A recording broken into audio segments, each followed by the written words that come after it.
ইমরান খানের মুক্তির দাবিতে পাকিস্তান জুড়ে পিটিআই এর প্রতিবাদ কর্মসূচি। প্রশাসনের নিষেধাজ্ঞা অগ্রাহ্য করে রাস্তায় হাজারো সমর্থক। ইসলামাবাদে উত্তেজনা। গাজায় অনাহার ও অপুষ্টিতে বাড়ছে শিশু মৃত্যু। ত্রাণ নিতে গিয়ে ৩৬ জনের প্রাণহানি, একদিনে নিহত আরও ৭৪। হামলা বন্ধে ট্রাম্পকে সাবেক ইসরায়েলি গোয়েন্দাদের চিঠি। রাশিয়া থেকে তেল কেনার ঘোষণায় ভারতের ওপর উচ্চ শুল্ক আরোপের হুঁশিয়ারি ট্রাম্পের। নয়াদিল্লিকে মুনাফাভোগী আখ্যা। মার্কিন হুমকি অযৌক্তিক বলছেন মোদি প্রশাসন।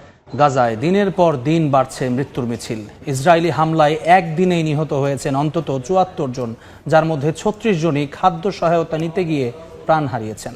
এমনকি অনাহার ও অপুষ্টিতে শিশু মৃত্যু ঠেকাতে বৈশ্বিক চাপের মুখেও পূর্ণাঙ্গভাবে খুলে দেয়া হচ্ছে না মানবিক করিডোর। হামলা বন্ধে এবার খোদ সাবেক ইসরায়েলি গোয়েন্দারাও চিঠি লিখেছেন মার্কিন প্রেসিডেন্ট ডোনাল্ড ট্রাম্পকে। খান ইউনিস, দেইর আল বালাহ, গাজা সিটি থেকে শুরু করে মধ্য ও উত্তর গাজা সব এলাকায় চলছে ইসরায়েলি বাহিনীর নির্মমতা। এমনকি আকাশ থেকে ফেলা ত্রাণ সহায়তার আঘাতেও প্রতিদিন প্রাণ হারাচ্ছেন বহু মানুষ। এছাড়া জাতিসংঘ এক প্রতিবেদনে জানিয়েছে, উপত্যকাটিতে প্রতিদিন গড়ে ২৮ শিশু মারা যাচ্ছে অপুষ্টিতে। দাতব্য সংস্থাগুলো বলছে, বর্তমানে উপত্যকাটিতে গড়ে প্রতিদিন ৮৪টি ট্রাক ঢুকলেও গাজার ন্যূনতম চাহিদা পূরণে প্রয়োজন কমপক্ষে ৬০০টি ত্রাণের ট্রাক। হামাস জানায়, যদি ইসরায়েল মানবিক করিডোর পূর্ণাঙ্গভাবে খুলে দেয়, তাহলে রেড ক্রসকে ইসরায়েলি জিম্মিদের কাছে ত্রাণ পৌঁছাতে দেওয়া হবে। এরই মধ্যে মার্কিন প্রশাসন ঘোষণা দিয়েছে, যেসব অঙ্গরাজ্য ইসরায়েলি কোম্পানি বয়কট করবে তারা $১৯০ কোটি দুর্যোগ প্রস্তুতি তহবিল পাবে না। সমালোচকরা এটিকে রাজনৈতিক মতাদর্শ চাপিয়ে দেওয়ার ফেডারেল কৌশল বলে অভিহিত করেন। এদিকে গাজায় ইসরায়েলি আগ্রাসন বন্ধের দাবিতে মার্কিন প্রেসিডেন্ট ডোনাল্ড ট্রাম্পকে খোলা চিঠি দিয়েছেন ইসরায়েলেরই ৬০০ জন সাবেক সামরিক ও গোয়েন্দা কর্মকর্তা। চিঠিতে তারা বলেন, হামাস এখন আর কোনো কৌশলগত হুমকি নয়। চিঠিতে স্বাক্ষর করেন সাবেক মোসাদ প্রধান, সাবেক প্রধানমন্ত্রী এহুদ বারাক, সাবেক প্রতিরক্ষা মন্ত্রী মোশে ইয়াল। যথাযথ প্রস্তুতি থাকলেই কেবল ইউক্রেনের সঙ্গে আলোচনায় বসতে প্রস্তুত আছেন রুশ প্রেসিডেন্ট ভ্লাদিমির পুতিন। যে কোনো ধরনের শীর্ষ সম্মেলনের আগে শান্তি চুক্তির কাঠামোর বাস্তব অগ্রগতি প্রয়োজন বলে জানিয়েছে ক্রেমলিন।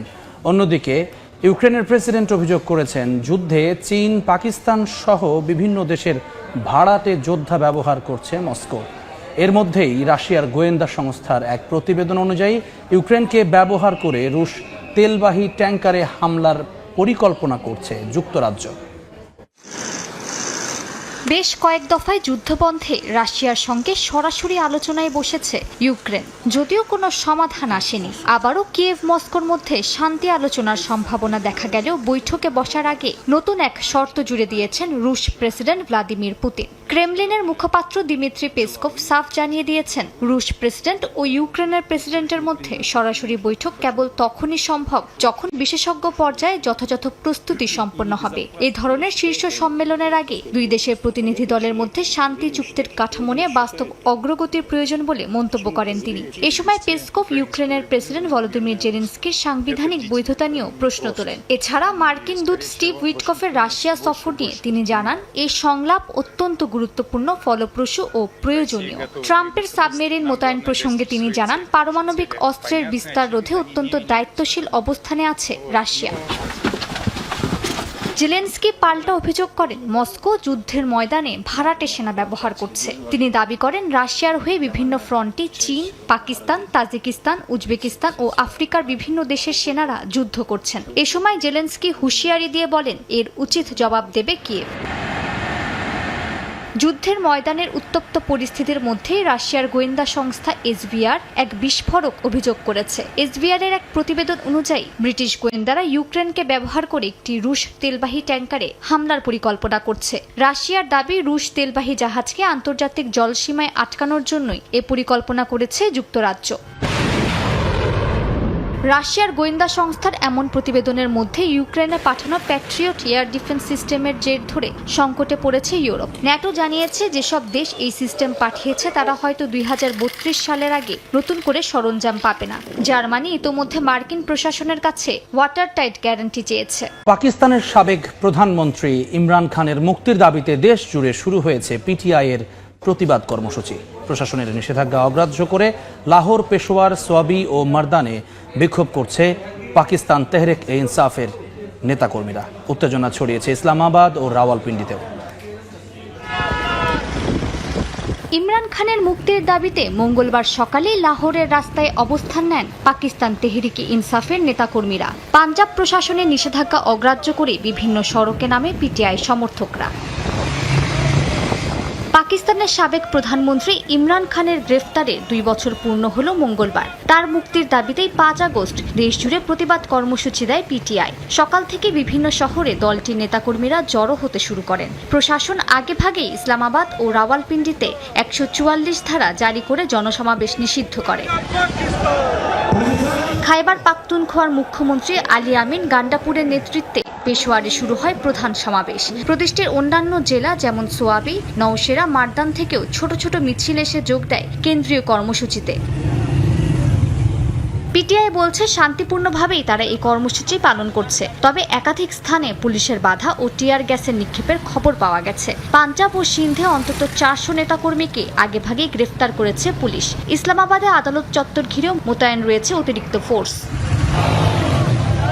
এই আন্দোলনের নাম দেওয়া হয়েছে তেহরিক তাহফুজি আইন-ই পাকিস্তান। পিটিআইয়ের দাবি, ইমরান খানের বন্দিত্ব রাজনৈতিক প্রতিহিংসা এবং বিচার বিভাগের অপমান। দলটির কেন্দ্রীয় সমন্বয়ক সালমান আকরাম রাজা হাইকোর্টে আগাম জামিন নিয়ে আন্দোলন মাঠে নেতৃত্ব দিচ্ছেন। মিয়ানমারের জরুরি অবস্থা তুলে নেওয়ার পর বিদ্রোহী নিয়ন্ত্রিত এলাকায় আবারও বোমাবর্ষণ করেছে জান্তা বাহিনী। মান্দালয়ে 2টি গ্রামে বিমান থেকে ফেলা বোমার আঘাতে অন্তত 24 জন নাগরিক নিহত হয়েছেন। আহত হয়েছেন আরও 30 জন। একই অবস্থা বিরাজ করছে কিয়াও কফিউ অঞ্চলে। নিরাপত্তাহীনতার শঙ্কায় দিন কাটছে সাধারণ মানুষের। এর মধ্যেই দেশটির জাতীয়তাবাদী গোষ্ঠীগুলোর সঙ্গে বৈঠক করেছেন জান্তা সমর্থিত দল ইউএসডিপির চেয়ারম্যান। বিশ্লেষকরা বলছেন, জান্তা বিরোধী দলগুলো নিষিদ্ধ থাকায় নির্বাচন হবে একদলীয়। গত মাসে হঠাৎ করে জরুরি অবস্থার প্রত্যাহার করে নির্বাচনের ঘোষণা দেয় মিয়ানমারের জান্তা সরকার। তবে সামরিক ও বিদ্রোহী বাহিনীর মধ্যে সংঘর্ষ চলমান এলাকায় জারি রাখা হয় জরুরি অবস্থা। এর মধ্যেই বিদ্রোহী নিয়ন্ত্রিত এলাকায় আবারও বোমাবর্ষণ করেছে জান্তা বাহিনী। মান্দালয় 2টি গ্রামে বিমান থেকে ফেলা বোমার আঘাতে হতাহত হয়েছেন বেশ কয়েকজন। একইভাবে কিয়কফিউ অঞ্চলও সামরিক বাহিনীর বোমাবর্ষণ এবং নৌবাহিনীর গোলাবর্ষণে ধ্বংসস্তূপে পরিণত হয়েছে। কিয়কফিউ হলো জান্তার জন্য অর্থনৈতিক গুরুত্ববাহী এলাকা। সেখানে চীনা প্রকল্পের মাধ্যমে কোটি কোটি ডলার আয় হয়। তাই সামরিক বাহিনী এই অঞ্চল নিজেদের নিয়ন্ত্রণে রাখতে প্রচণ্ড হামলা চালাচ্ছে। স্থানীয়রা জানান, যুদ্ধবিরতির মধ্যে বিমান থেকে বোমাবর্ষণ ও ড্রোন হামলা চালানো হচ্ছে। এতে সাধারণ মানুষের জীবন কাটছে শঙ্কায়। এর মধ্যেই দেশটির জাতীয়তাবাদী গোষ্ঠীগুলোর সঙ্গে বৈঠক করেছেন জান্তা সমর্থিত দল ইউএসডিপির চেয়ারম্যান খিন ই। তিনি নির্বাচন সফল করার জন্য সবার সহযোগিতা চেয়েছেন। বিশ্লেষকরা বলছেন, জান্তা বিরোধী দলগুলো নিষিদ্ধ থাকায় নির্বাচন হবে একদলীয়। আন্তর্জাতিক পর্যবেক্ষকরা বলছেন, এই নির্বাচন শুধুমাত্র সামরিক শাসনের বৈধতার ছদ্মবেশ মাত্র। নীতি নির্ধারক দেশগুলোর মধ্যে চীন ইতোমধ্যেই জান্তা সমর্থক দলগুলোর পক্ষে অবস্থান নিয়েছে। অন্যদিকে যুক্তরাষ্ট্র, ইউরোপীয় দেশগুলো উদ্বেগ প্রকাশ করলেও কার্যকর পদক্ষেপ নিতে ব্যর্থ হচ্ছে বলেও মনে করেন বিশ্লেষকরা।